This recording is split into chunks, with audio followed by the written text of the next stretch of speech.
Hello, everybody. Welcome back to another episode of Vegan Proteins, Muscles by Brussels Radio. My name is 𝐶𝐿. And I'm Danny. And this is episode 117. Welcome back. Thanks so much for tuning in to another episode. We have so many cool things down the pipeline for May. Namely, we'll continue our tour and travel to different spots. The next spot we got coming up is local, which is near and dear to our hearts because we don't get a chance to do local stuff too often. And we've been touring in the mainstream, but we're going to a veg fest. We're going to the New England Veg Fest. And we will be presenting, Danny and I will be doing a presentation on getting in your best shape yet on a vegan diet. We'll also have a table there so you'll get a chance to hang out with us, ask us any questions you got, whatever, this and that. It's going to be a lot of fun. Some other speakers there too. I hope you all know who Gene Baur is, but if you don't, he was the founder of Farm Sanctuary. And there's also Juliet Pennington, who is a journalist for the Boston Globe, Veg News, and an adjunct professor at BU, which is pretty cool. Her presentation will be on traveling as a vegan. Yeah, this is probably my favorite Veg Fest in the entire country, actually. New England Veg Fest really does an awesome job putting together their show. It's only one afternoon, so that makes it very different than most of the shows we do that are not Veg Fest. They're usually fitness expos. They're full weekends. They're like morning till night. This, I think, is just like 11 to 6 or maybe even 11 to 5 or something. So you better get there. And if you want those vegan treats, you have to get there early to get in the line, because that line gets to be like 2 hours long. No joke. Yeah, if you are literally not one of the first in line the second they open up, that line is almost like a quarter of the way through, wrapping around the entire expo center. That's how wild it gets. Yeah, but we couldn't go last year because we were at a different show somewhere else. So I'm so excited to be back at this particular show. Yeah, totally. There's nothing cooler than getting to support your local community, especially when it's your local vegan community. So what are we talking about today, Danny?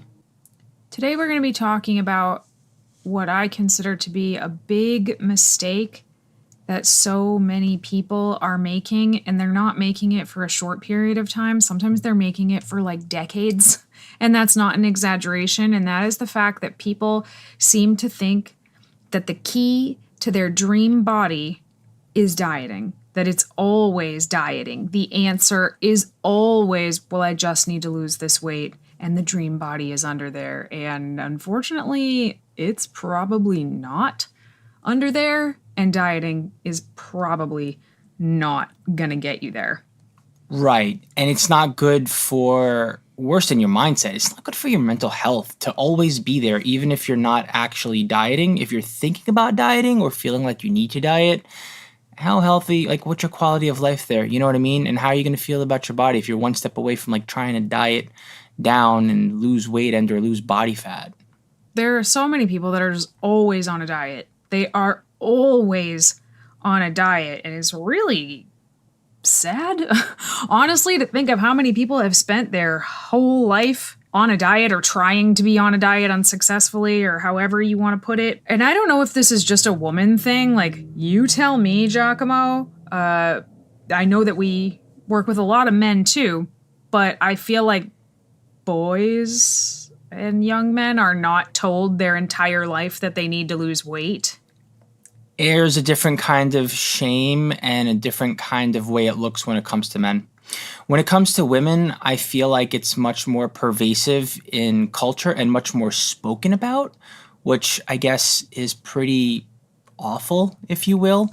When it comes to men, there's like this illusion that men are comfortable with their body and or just cocky about it. So it's a lot more repressed when it comes to body image stuff with men. And I'll tell you what, by no stretch of the imagination do men not struggle with the idea of being lean and having a ripped six-pack, etc. Right. No, I get that. And I'm not saying that men don't have body image struggles. They don't totally 100% do, and it's getting worse every day, not better. But I still feel like most guys who want to get in shape don't immediately think, oh, the answer is caloric restriction. Most of them, the first thing, and please correct me if I'm wrong, but I talk to a lot of these people too. Generally, the first thing they start thinking is, I need to exercise, I need to hit the gym. Not, I need to go eat lettuce leaves. Can't really argue that point too much, Danny. There's definitely an easier buy-in to the quote-unquote bulking or building muscle phase when it comes to men, for sure. Yeah, I'm just curious. I'm not saying I know for certain, but I know for certain that women, when they want to change their body, the absolute 100% first thing they think is that they need to eat less and that they need to do cardio. Because they want to be toned. Not all, but some, right? Like that idea that you don't have to put on muscle to change your body and you can just diet away and look good. Well, see, you already lost me because that's not what toned means. Toned literally means revealing your muscle, which you must have first. I mean, women use that word toned a lot, and I don't think they, as a collective, totally understand exactly what it means. And that's not their fault. A lot of times we're told, like, well, everybody has six-pack, right? It's just underneath the fat. Well, no, not everybody has a six-pack. Like, everybody has abdominal muscles. Everybody has muscles, right? Like, everybody has biceps. Everybody has quadriceps and lats. But that doesn't mean that they're developed to the point that there is any kind of shape worth seeing there at all without putting in some real hard work.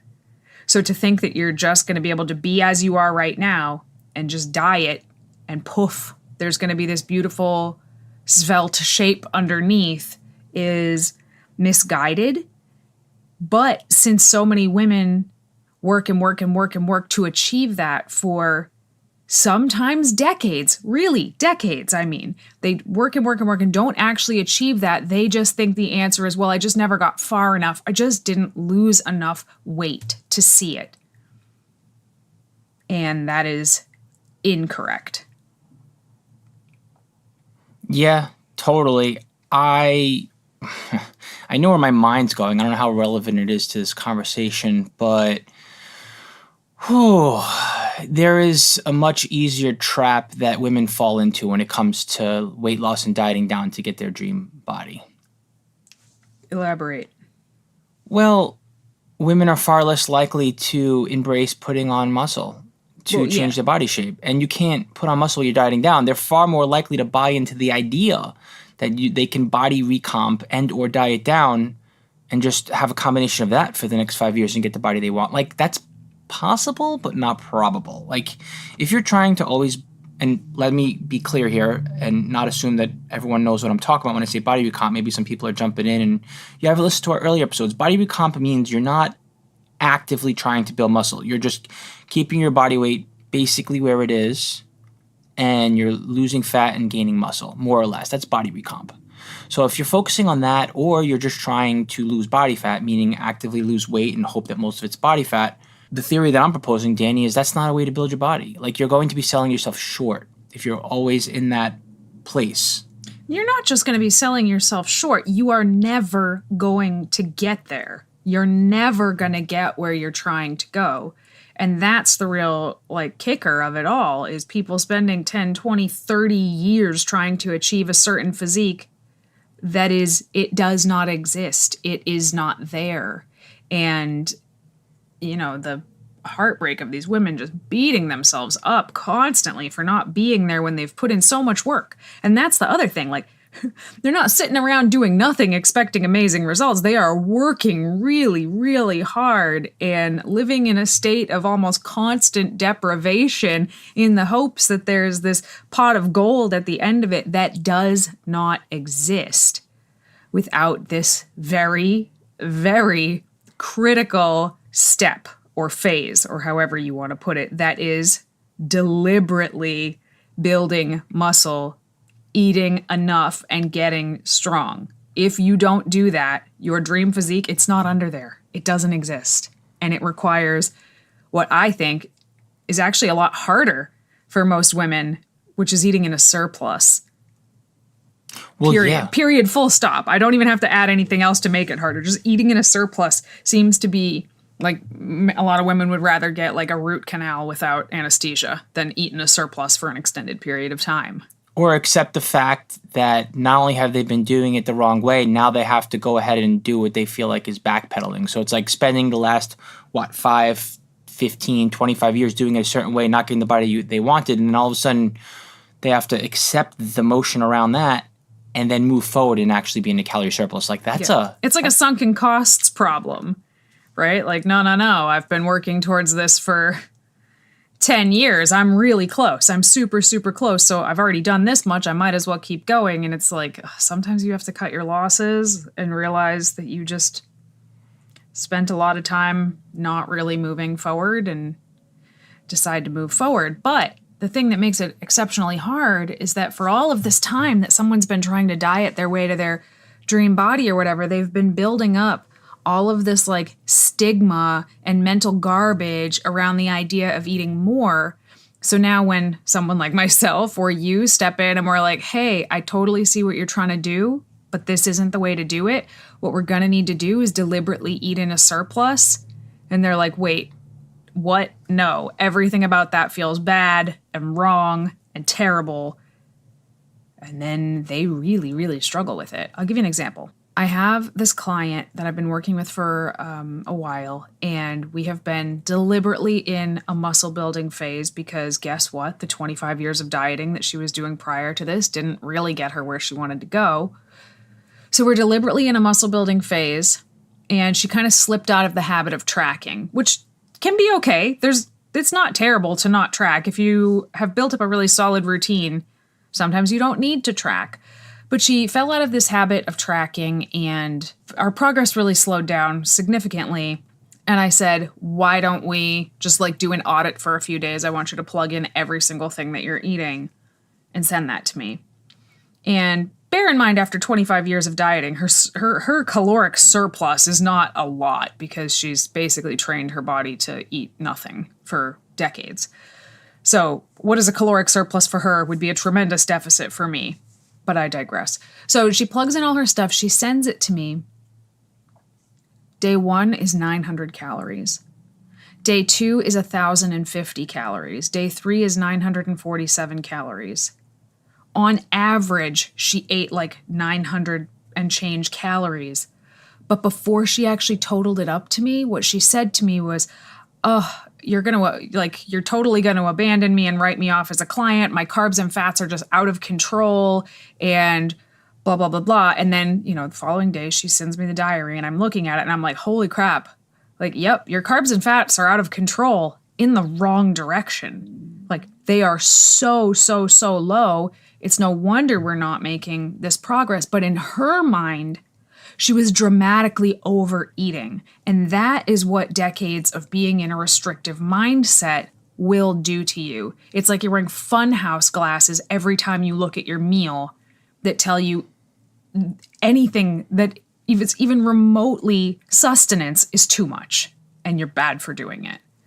And think of all the systems that you have to undo and change, and the bias, the narrative that you've told yourself to get to where you are now, just because you've come to this aha moment or realization where you're actually getting the right kind of data on yourself because those hard questions are being asked and you're answering them truthfully and honestly. Like, where does this leave you? In a really hard place. Like, even if you want to commit to it, what does that process look like, Danny, when you actually start to make a change? Like, how do you do it in a way where you're not going to self-sabotage or feel like crap, like you're marching through mud, just to be able to actively work towards getting the dream body that you want? Oof. Well, I think having a coach or any kind of accountability partner is really, really, really important, because even if logically you understand this is the smart thing to do, like logically on paper, I can see I need to eat in a surplus and build muscle. That's great. Once you start doing it though, those thoughts that can come in are really, really intense, that you've overeaten, that you're gross because you are just eating like a slob. The scale is up 1.5 pounds today. I knew it. I look fluffy. This is squishy. I'm fluffy. I can't do this anymore.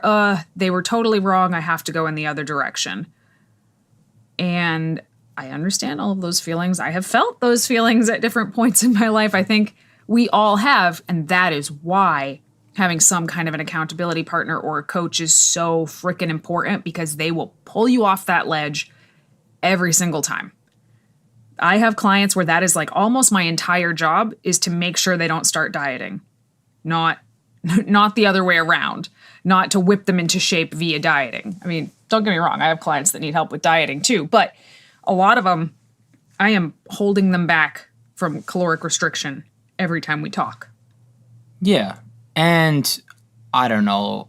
I feel like you could easily just throw this argument out the window and be like, well, just be someone who adheres and does what you're told and be a machine. Like, you know what you need to do. Just shut up and do it because logic, duh. One, that's not the whole thing. Like, don't you want to feel good while you're marching toward a goal and achieving it? And two, it's not always that simple. You know, we are not our emotions. However, they are there. They are very much so there, and they can muddy up the process and cause you to make the wrong decisions, even though you didn't intend on making the wrong decisions. And nobody wants to feel like crap, you know? So I think adherence obviously is king, so to speak, but so is making sure that you're feeling healthy and enjoying the process. Yeah, and it doesn't always feel healthy, and it doesn't always feel good when you go to try on some of your clothes and they don't fit the same way that they fit 2 months ago, and you're like, ugh, I'm clearly moving in the wrong direction. Like, it can feel like you are moving away from your goal, not towards it, even though doing what we're talking about is the only way towards it. Does that make sense?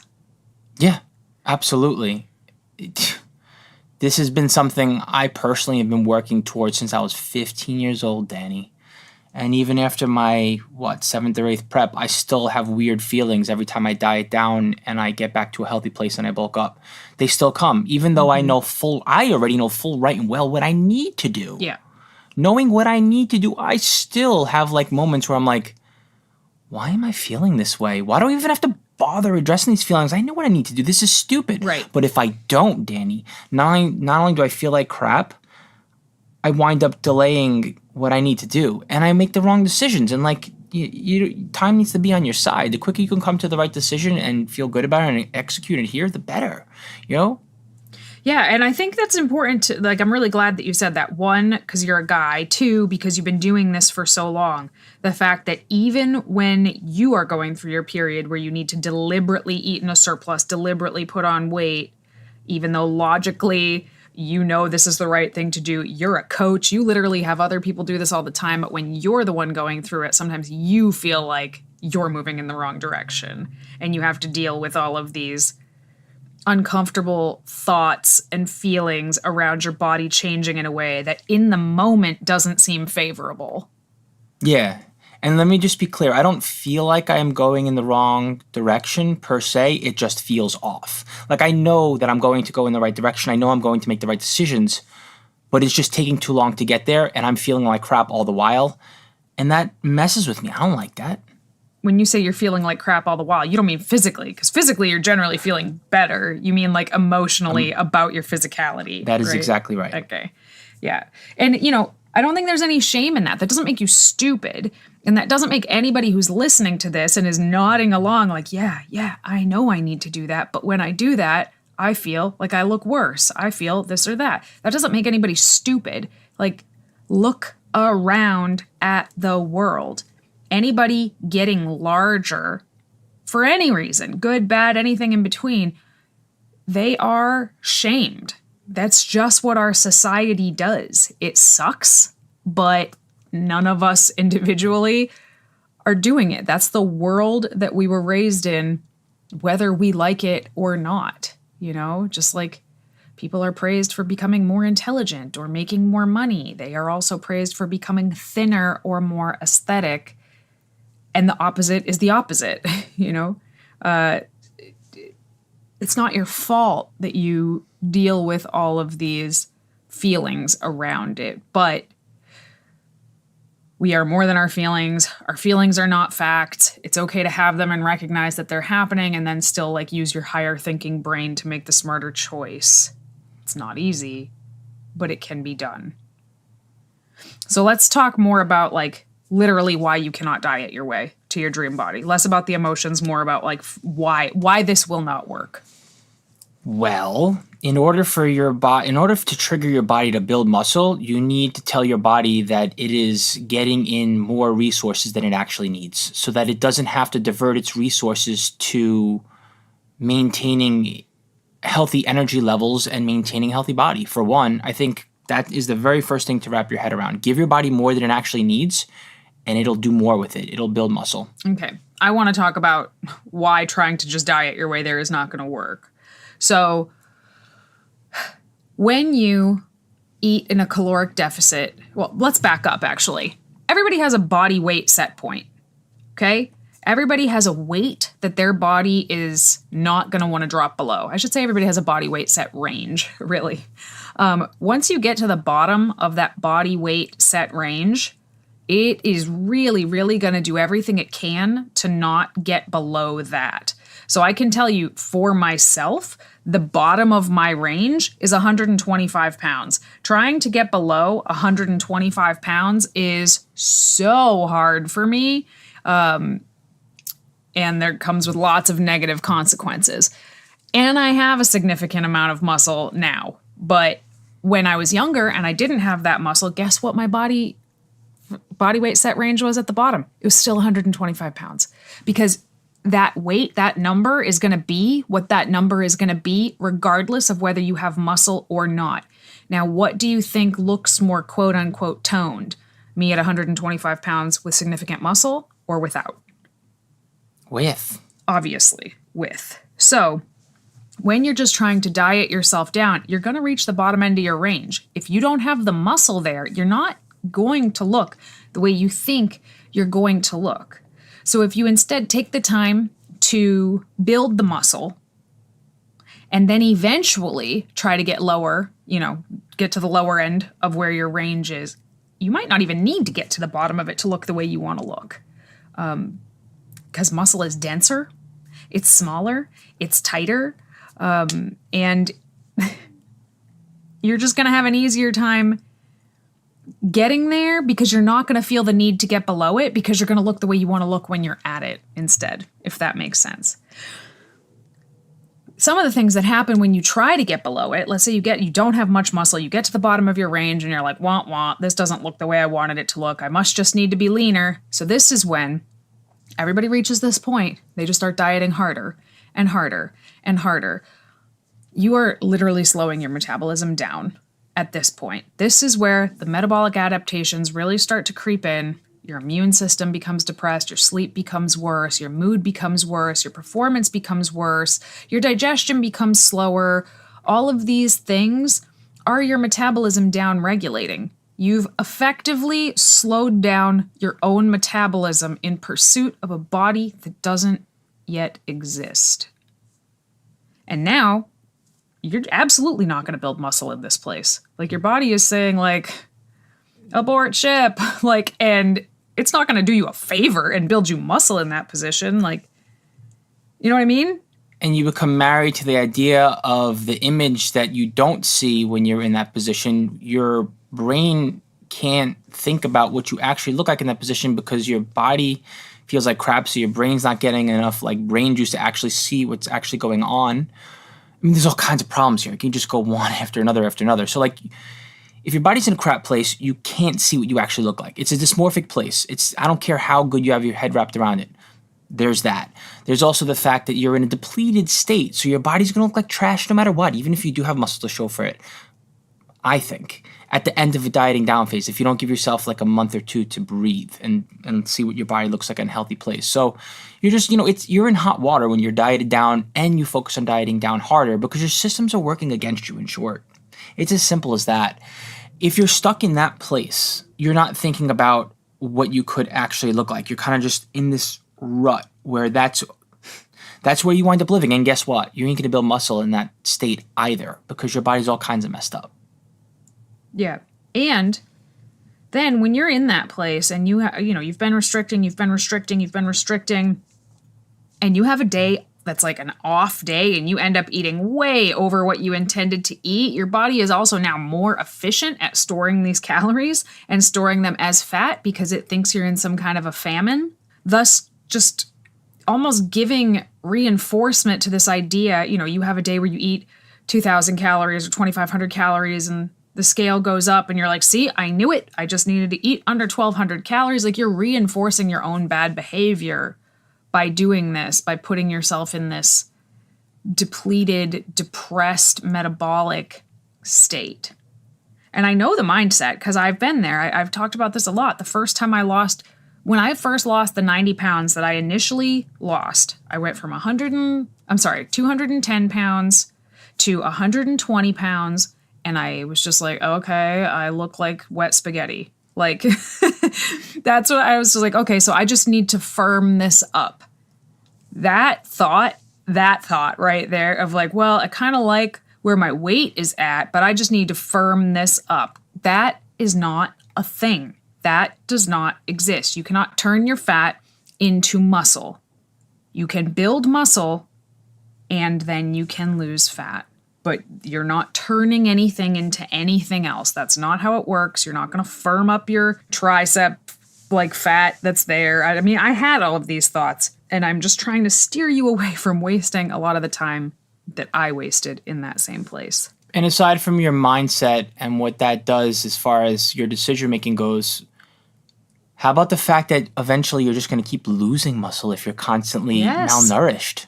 I don't say malnourished, but like you're obviously you're not taking care of yourself in a way that you're not taking care of yourself in an athlete-friendly way and in a way that is going to fuel your performance as an athlete. Mm-hmm. Well, that gets me into a whole separate kind of off topic, but I think it's worth thinking about. If you get in that super, super restrictive state where like your weight is, you know, you're thin, but you don't like the tone of your body, you're skinny fat essentially. And then you're like, F this, I hate this, this didn't come out the way I wanted it to. And you have a couple of weeks where you just eat whatever you want. And you gain, let's say you gain 6 pounds. That 6 pounds was not muscle, okay? That was 6 pounds of fat that you just gained. Then you decide, oh crap, I need to start crash dieting again. So you crash diet again. This time you might lose the 6 pounds, but how much of that was fat? Let's say 4 pounds. Let's say 2 pounds of that was muscle. You're now at the same weight you started with 2 pounds less muscle. You say, ugh, I hate how this looks. I'm just gonna eat whatever I want again. So every time you go through this like giving up on restriction, back into crazy caloric restriction, then giving up on it and gaining weight, and then back into crazy caloric restriction, you are ending up in a worse place every single time because you are gaining fat almost entirely, but you are losing fat and muscle every time you diet down. So you are putting yourself in a worse place at the end every single time. So, what is the answer here? The answer is to let go of this idea that your dream body is at the end of a diet and try to embrace the concept of just eating enough to support your body and getting really strong. So focusing on a very, very slight caloric surplus. Yeah, that could be anywhere from 200 to 600 calories of a surplus, depending on the person, and really focusing on getting stronger in the gym, improving your food quality, improving your sleep. And I don't mean doing this for 2 months and then being like, okay, I'm good, I'm going to diet now. I'm talking about doing this for 6 months, 12 months, 18 months. Like, give it some time. I would never put someone into a build phase for less than 6 months. That's just a waste of everybody's time. And no matter how you get there, as long as you're in a surplus and you're in a not dieted down state, you're going to be putting on muscle. Ideally, you'll do it the way that Danny just outlined, because unlike dieting down, faster on the way up for bulking isn't necessarily the best way. The idea is that you are constantly in a calorie surplus. So in a worst case scenario, let's say that you get in a calorie surplus and you just gain a lot of weight really fast. You recomp a little bit at the end. You still have plenty of resources available at your disposal. You'll still build muscle. In an ideal scenario, though, you'll be in a calorie surplus, a modest, like Danny said, 200 to 600 calorie surplus for a long period of time, so that your body is constantly in this place where it's like, ooh, there's more coming, there's more coming, there's more coming. So whether it's an ideal scenario or still a kind of way where you're just in a healthy place, you're still going to put on muscle. You know what I mean? As opposed to thinking, oh, I wasn't perfect. Like, again, just put yourself in a place where your body has lots of resources to work with, and you'll put muscle on. Mm-hmm. And a lot of people will find that they really like the way their body looks just doing this. They might like it just with this. Awesome. If that's not the case, you might need to do a small cut after a solid building phase. And that's okay. That's different than what I'm talking about. I'm talking about just that constant, never end, no end in sight dieting. That's not good. Deciding, okay, I'm really happy with my strength. I feel very satisfied. I don't feel very food focused. I feel like I'm pretty strong. Sleep is good. Maybe I can do a little cut and see if I can get maybe my weight a little bit lower, just shed some body fat, keep this muscle and see what that looks like. That's what I did at the beginning of the year. I hadn't dieted in 5 years. And I decided to do a little 10-week mini cut, and it was very successful. Everybody said, oh my God, how did you do that in such a short period of time? And the answer is that I didn't do it for 5 years. That is literally, I don't have a secret, guys. I didn't diet for 5 years. So when I decided to do a mini cut for 10 weeks, it was so easy, it wasn't even funny. I just, 13 pounds just melted right off of me, with tiny little tweaks to what I was doing. And it was very easy because it was 10 weeks. It was 70 days.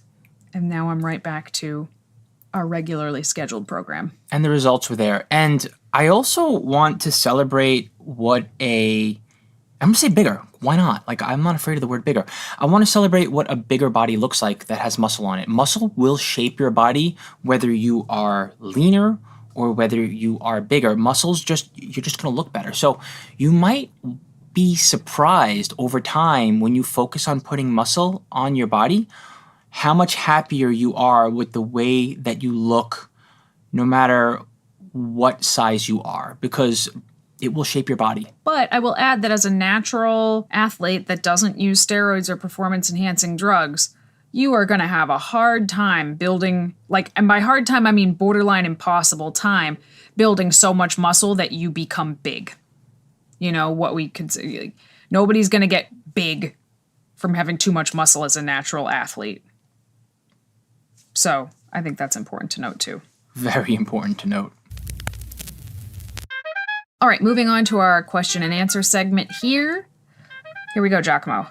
I did an arm routine today, and one of the stretches during the cool down was to clasp your hands behind your back, then lean forward and bring your arms up over your head as much as possible.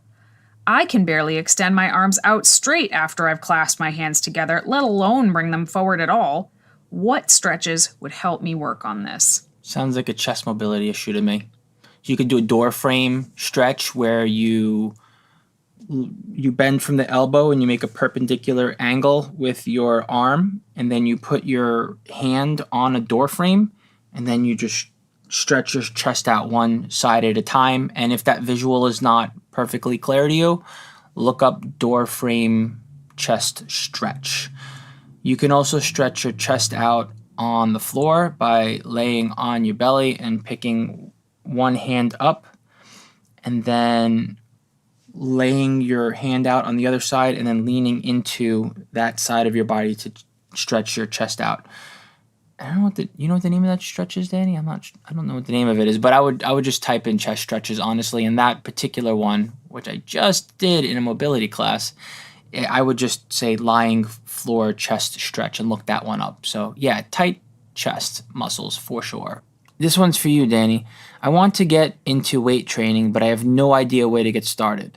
I have a gym membership, but I am too anxious to ask anyone for help. I have no idea what machines to use, and I'm clueless when it comes to terminologies. Is there anything I can watch or read for help? So I happen to know a membership that might be outstanding for you.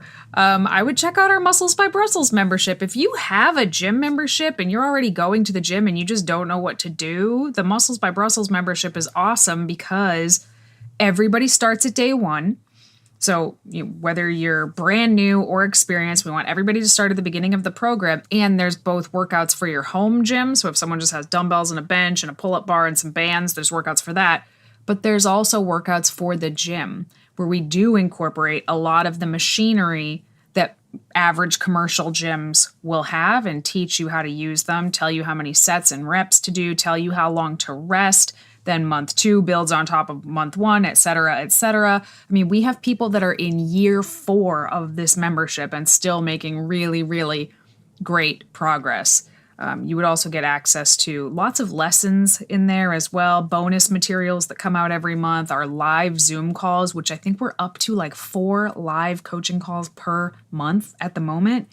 And it is very, very affordable. It's our most affordable program because we wanted to make something that was, kind of available to everybody no matter where they're at right now. So I know we already have like a little ad for it in this podcast, and it's in the show notes somewhere, but it's no joke. We have over 100 members in it and people really, really love it. So it sounds like it would be perfect for you. Are Lululemon leggings worth it? Due to get new leggings soon and want something that will last. Might grab a crop defined jacket. My puffer jacket is too hot often, despite winter coming. No icy mornings yet, but close. But need something that isn't a puffer or jumper or trench coat. Okay, I don't know anything about puffers or trench coats, but are Lululemon leggings worth it? Yes, they can be. I would say go try them on. So here's my advice for Lululemon people. The Wonder Unders and all of the variations of the Wonder Unders are really, really good. They will last you forever. They are thick, but not too thick. They're squat proof, meaning they're not see-through at all. They're a little bit heavy in the summer, I think, but they really do a great job at sweat wicking, but they're like over $100 a pair. The Aligns, the Lululemon Aligns, were my favorite. They are so buttery and soft and awesome, but if you have any kind of thigh rubbing together situation, you will wear through the thighs of the Aligns, and they're the same price. They're over $100. And Lululemon prides itself on like fixing your leggings. If something happens to them, guess what? They will not fix anything. If you rub through the center of your Aligns, they call that normal wear and tear. I disagree, but hey, there you have it. So the Aligns are not worth it, in my opinion. And instead, what I have started wearing are Colorful Koala is the brand. They're like $20 to $25, depending on if they're on sale or not. They are soft and buttery like the Aligns. I have not worn through the thighs on any of them. I have a couple that are like 3 years old and they're finally starting to get really thin to the point where I have to double check and make sure that they're still squat proof. But I mean, I've been wearing them for 3 years and they were $25. So I would definitely check out the Colorful Koala leggings if you like the Aligns. But if you want to invest in a couple pairs of the Wonder Unders, they're really great also. They're just pricey. All right, everybody, thank you so much for tuning in to another episode of Vegan Proteins Muscles by Brussels Radio. If you have any questions, feel free to reach out to us at VeganProteins.com. You can hit the contact button or email us, coach@VeganProteins.com. You can find us on Facebook, Instagram, YouTube, at Vegan Proteins, at Muscles by Brussels, at I Am Just Athena, and maybe more people coming soon. Hey, keep your eye out for that. That's it. Thank you so much for listening. My name is Danny. And I'm Giacomo. And we will talk to you soon.